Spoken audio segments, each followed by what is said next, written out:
Hello, I'm Brent Gardner, and this is the NRA-ILA Grassroots News Minute for Friday, July 23rd. Here with today's first story is correspondent Krista Cupp. Thanks, Brent.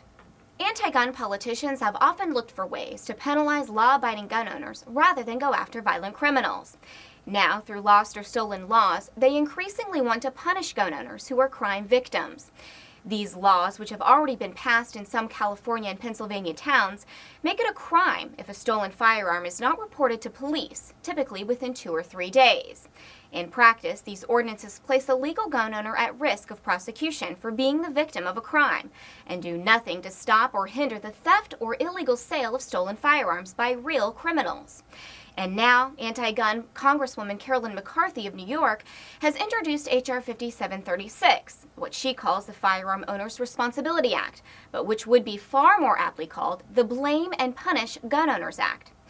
H.R. 5736 would make it a federal crime if law-abiding gun owner fails to report within 72 hours the loss or theft of a legally possessed firearm. The time limit would not allow for any mitigating circumstances, such as travel time or the inability to contact authorities. Perhaps the most outrageous element of H.R. 5736 is that it specifically exempts criminals from its impact. The bill clearly states that it would apply to a person who lawfully possesses or owns a firearm. So a legal gun owner who fails to report a theft would face a fine, imprisonment, or both.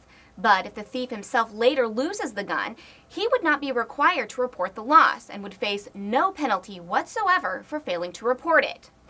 While the bill was probably written this way to avoid issues of self-incrimination under the Fifth Amendment, it is unfortunate that Representative McCarthy doesn't show equal concern for the Second Amendment.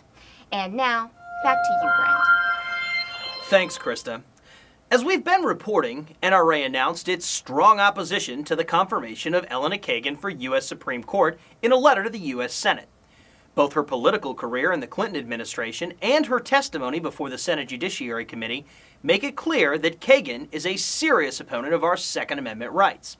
The Senate Judiciary Committee has voted to approve her nomination, and now is the time to contact your U.S. senators and strongly urge them to oppose the Kagan nomination.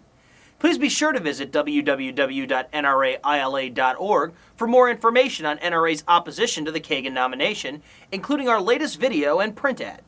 There you can also find contact information for your U.S. senators by using the Write Your Representatives tool, and may also contact your senators by phone at 202-224-3121. So please contact your senators today and ask them to oppose and filibuster the Kagan nomination.